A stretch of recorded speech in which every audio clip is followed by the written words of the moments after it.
नमस्कार। शान्ति पर्यटन र कला प्रवर्धनका लागि सञ्चालित नगेन न्यूजमा स्वागत छ। हजुरहरूलाई आजका समाचारका प्रमुख शीर्षकहरू।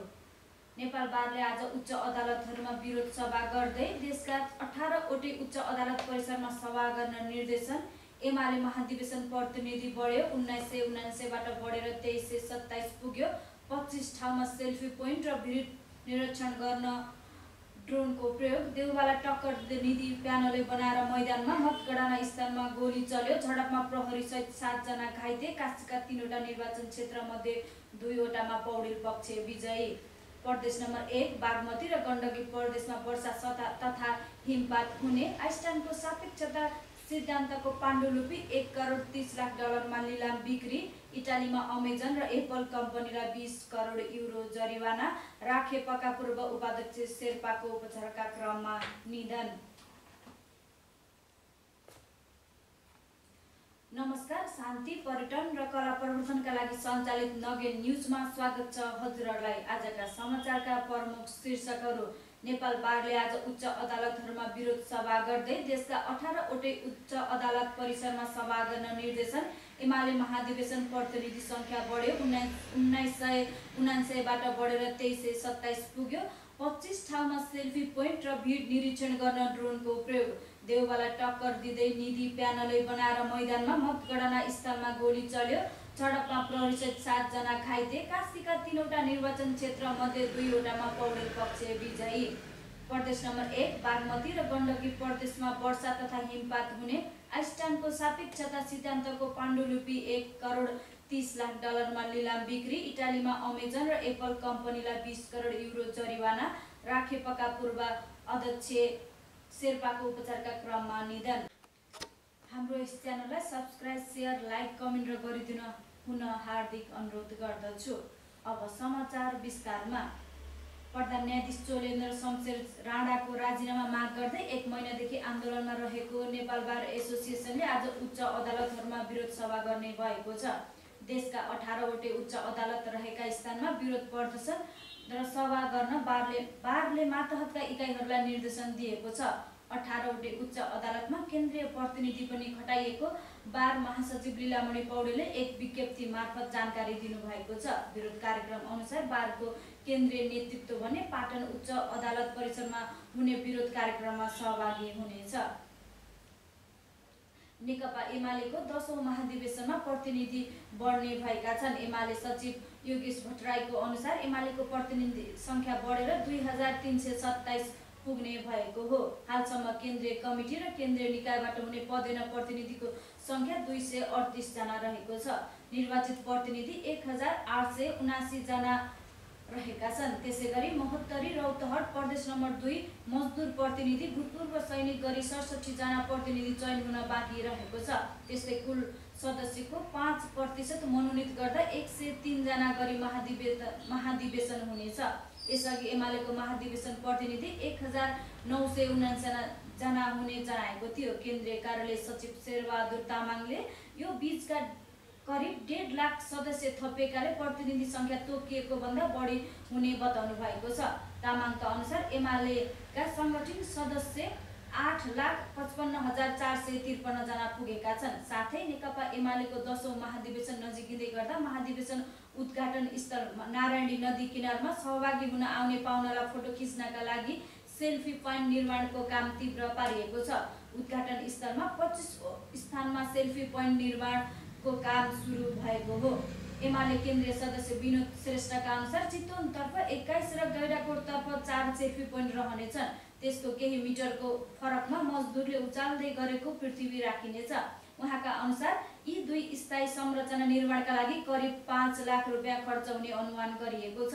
महाधिवेशन उद्घाटन स्थललाई थप आकर्षक बनाउनका लागि अन्य 23 ठाउँमा एमालेको प्रचार प्रसार गर्ने खालका तस्बिर राखिनेछ। मदन भण्डारी, VI लेनिनका तस्बिर पनि सेल्फी पोइन्टमा राख्ने व्यवस्था गरिएको श्रेष्ठले बताउनु भएको छ।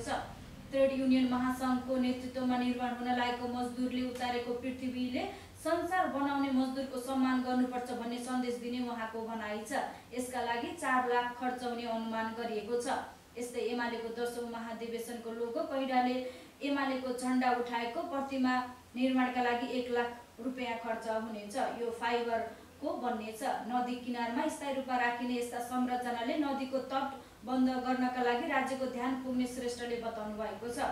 मञ्च निर्माणको काम 50% सम्पन्न भइसकेको छ। उद्घाटन सत्रमा सहभागी हुने भिड नियन्त्रण गर्न 5 स्थानमा बकेट डोरीको छेकबार निर्माण गरिनेछ। 2 ड्रोनले नियमित रूपमा निरीक्षण गरिरहनेछ।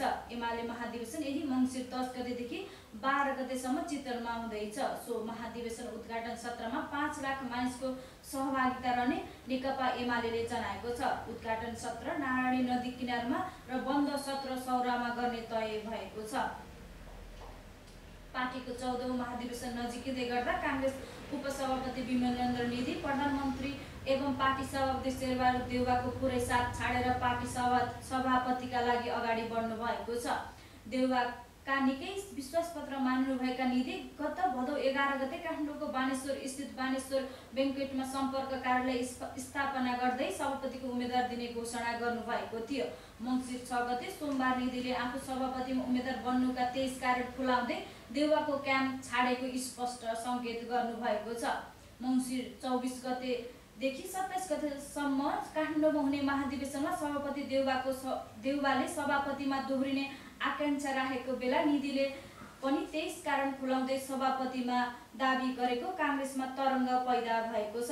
आफू सभापतिमा उम्मेदवार बन्नुका कारण खुलाएका निधिले अहिले प्यानल निर्माणको गृह कार्यमा लाग्नु भएको निधि निकट एक नेताले जानकारी दिनुभएको छ। उहाँका अनुसार निधिले केही दिनभित्र आफ्नो घोषणापत्र पनि सार्वजनिक गर्ने तयारी गर्नु भएको छ। नेपाली काङ्ग्रेसको 14औं महाधिवेशन अन्तर्गत प्युठान जिल्ला अधिवेशनको मतगणना स्थलमा झडप भएको छ। मंगलबार राति मतगणना स्थल स्वर्गद्वारी क्याम्पसको काङ्ग्रेस कार्यकर्ता र प्रहरी बीच झडप भएको हो। झडपका क्रममा 2 प्रहरीसहित कम्तीमा 7 जना घाइते भएका छन्। मत परिणाममा असन्तुष्टि जनाउँदै युवाले प्रदर्शन गरेका थिए। प्रदर्शनसँगै झडपले उग्र रूप लिएको भन्दै स्थितिलाई नियन्त्रण गर्न प्रहरीले केही राउन्ड गोली चलाउनुका साथै 7 सेल अश्रु ग्यास समेत प्रहार गरेको थियो। प्रहरीका अनुसार अहिले स्थिति नियन्त्रणमा रहेको छ। त्यस्तै कास्कीका 3 वटा निर्वाचन क्षेत्र मध्ये काङ्ग्रेस अधिवेशनबाट 2 वटा रामचन्द्र पौडेल पक्ष र एउटा शेरबहादुर पौडेल पक्षको जित हासिल गरेको छ। क्षेत्र नम्बर 1 र 2 मा पौडेल पक्षधर राजेन्द्र मणि लामिछाने र केशर प्रसाद निर्दोषी विजयी भएका छन् भने क्षेत्र नम्बर 3 मा देउवा पक्षधर मनोज गुरुङ निर्वाचित हुनुभएको छ। महाधिवेशन प्रतिनिधिमा पनि कास्कीमा देउवालाई पौडेल पक्षले पछि पारेको छ। नेपालमा उल्लेखनीय मौसमी प्रणाली नरहेको जल तथा मौसम विज्ञान विभागको मौसम पूर्वानुमान शाखाले जनाएको छ। महाशाखाका अनुसार देशका पहाडी भूभागहरूमा आंशिक बदली रही बाँकी भूभागमा मौसम सामान्यतया सफा रहेको छ। आज दिउँसो प्रदेश नम्बर 1 बागमती गण्डकी तथा लुम्बिनी प्रदेशको पहाडी भूभागहरूमा आंशिकदेखि सामान्य बदली रही बाँकी भूभागमा मौसम सामान्यतया सफा रहने महाशाखाले जनाएको छ। प्रदेश नम्बर 1 बागमती प्रदेश र गण्डकी प्रदेशको पहाडी भूभागको 1 र 2 स्थानमा हल्का वर्षा र उच्च पहाडी तथा हिमाली भूभागहरूमा 1-2 स्थानहरूमा हल्का हिमपातको सम्भावना रहेको छ। त्यस्तै आज राति देशका पहाडी भूभागहरूमा आंशिकदेखि सामान्य बदली बाँकी भूभागमा मौसम सफा रहने महाशाखाले जनाएको छ। प्रदेश नम्बर 1 बागमती प्रदेश र गण्डकी प्रदेशको उच्च पहाडी तथा हिमाली भूभागहरूका 1-2 स्थानहरूमा हल्का हिमपातको सम्भावना रहेको छ। महाशाखाका अनुसार देशका प्रदेश नम्बर 1 बागमती प्रदेश र गण्डकी प्रदेशको उच्च पहाडी तथा हिमाली भूभागका 1-2 स्थानहरूमा हल्का हिमपातको सम्भावना रहेको छ भने देशभर चिसो बढ्ने क्रममा समेत रहने देखिएकोले आवश्यक सतर्कता अपनाउन महाशाखाले आग्रह गरेको छ। अमेरिकाको तेलको विश्वव्यापी मूल्य वृद्धिमा नियन्त्रण गर्न उद्देश्यले तेलको आपूर्ति बढाउने भएको छ। राष्ट्रपति जो बाइडेनले आफ्नो रणनीतिक तेल भण्डारणबाट 5 करोड ब्यारेल कच्चा तेल निकालेर बढ्दो मूल्य नियन्त्रण गर्न आदेश दिएका हुन्। इन्धन खपत गर्ने मुख्य देशहरूमा चीन, भारत, युके, जापान र दक्षिण कोरियासँगको समन्वयमा बाइडेनले यस्तो आदेश दिनुभएको हो। यो कदमबाट इन्धनको मूल्य वृद्धि नियन्त्रण गर्न मद्दत पुग्ने विश्वास राष्ट्रपति बाइडेनले लिएको व्हाइट हाउसले जनाएको छ।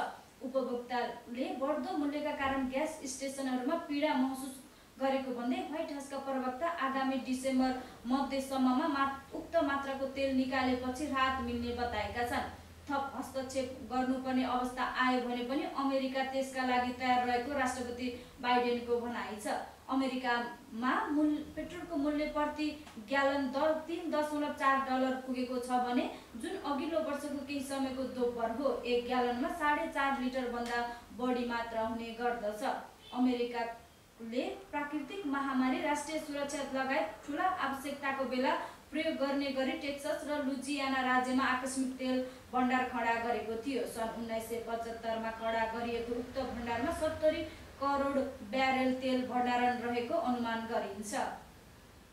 अल्बर्ट आइन्स्टाइनले सापेक्षता सम्बन्धी सिद्धान्त तयार गर्ने प्रयास गरिरहँदा गरेको हिसाब किताबको एक पाण्डुलिपि $1.30 करोड लिलाममा बिकेको छ। यो पाण्डुलिपि फ्रान्सको पेरिस क्रिस्टीको लिलामी घरमा बिक्रीमा राखिएको थियो। क्रिस्टीको लिलामी घरमा भएको यो बिक्रीले वैज्ञानिक दस्तावेजको लिलामीको कीर्तिमान तोडेको बीबीसीले जनाएको छ। सन् 1915 मा प्रकाशित यो सिद्धान्तले मानव जातिको अन्तरिक्ष, समय, गुरुत्वाकर्षण बारेको बुझाइ परिवर्तन गरिदिएको थियो। सापेक्षता सिद्धान्त सम्बन्धी हिसाब गरेको यो पाण्डुलिपि आइन्स्टाइन र उनका स्विस सहकर्मी मिसेल बेसोले सन् 1913 र सन् 1914 मा तयार गरेका थिए। यी कागजात पनि बेसोले नै राखेका थिए। क्रिस्टीको लिलामी घरले यो पाण्डुलिपिलाई जोगाएर राख्ने बेसोको सोचको तारिफ गरेको छ। आइन्स्टाइन यस्ता थिए जसले आफूले लेखेका थोरै मात्रै कागजात राखे। त्यसले यो पाण्डुलिपि रह्यो भन्ने तथ्य मात्रै पनि हाम्रा लागि असाधारण हो, लिलामी घरका विज्ञ बेसोले भन्नुभएको थियो। पाण्डुलिपिमा कालो कलमले हिसाब किताब गरिएको छ र बेल्लो एका अनुसार सिद्धान्त तर्जुमा गर्ने दौरानमा त्यही थुप्रै गल्ती देखिन्छ। तर 54 पृष्ठको यो पाण्डुलिपि कसले खरिद गरेको भन्ने खुलाइएको छैन। आइन्स्टाइनको सापेक्षताको सिद्धान्तले ब्रह्माण्ड, ग्रहका कक्ष र ब्ल्याक होलको उत्पत्तिमा थप स्पष्टता ल्याएको थियो। गएको मे महिनामा आइन्स्टाइनको सबैभन्दा चर्चित E=mc² बारे लेखिएको पत्र $12 लाख मा अमेरिकामा बिक्री भएको थियो। इटालीमा अमेजन र एप्पल कम्पनीलाई 20 करोड युरो जरिवाना गरिएको छ। बजार अनुगमनकारी संस्थाले अमेरिकी प्रविधि कम्पनी अमेजन र एप्पललाई 20 करोड युरो जरिवाना गराएको हो। एप्पललाई एक सम्झौतामा अनियमितता गरेको आरोपमा 13 करोड 45 लाख युरो र अमेजनलाई 6 करोड 57 लाख युरो तिर्ने निर्देशन दिएको समाचार संस्था AFPले जनाएको छ। एप्पल र बिट्स उत्पादनको आधिकारिक र अनौपचारिक विक्रेतालाई तत्कालका लागि अमेजन मार्फत काम गर्न पनि रोकिएको छ। इटालीको बजारमा ती उत्पादनको बिक्रीलाई एकपक्षीय रूपमा अनुमति दिएको समेत आरोप लागेको छ। राष्ट्रिय खेलकुद परिषद राखेपका पूर्व उपाध्यक्ष टेन्डी शेर्पाको गैराती निधन भएको छ। लामो समयदेखि नशा रोगबाट पीडित शेर्पाको 50 वर्षको उमेरमा निधन भएको हो। नेपाल ओलम्पिक कमिटीका पूर्व महासचिव समेत रहेका शेर्पा नेपाल बास्केटबल सङ्घका पूर्व अध्यक्ष समेत हुनुहुन्थ्यो। नशा च्यापिने रोगको उपचारका लागि उहाँ अमेरिका, भारत, चीन समेत जानुभएको थियो, तर रोग निको भएको थिएन। अनेरा सोभिको राजनीतिबाट उदाएका शेर्पा खेलकुद क्षेत्रमा सक्रिय हुनुहुन्थ्यो। धन्यवाद हजुरहरूलाई। यस च्यानललाई सब्स्क्राइब, लाइक, सेयर, कमेन्ट गरिदिन हार्दिक अनुरोध गर्दछु।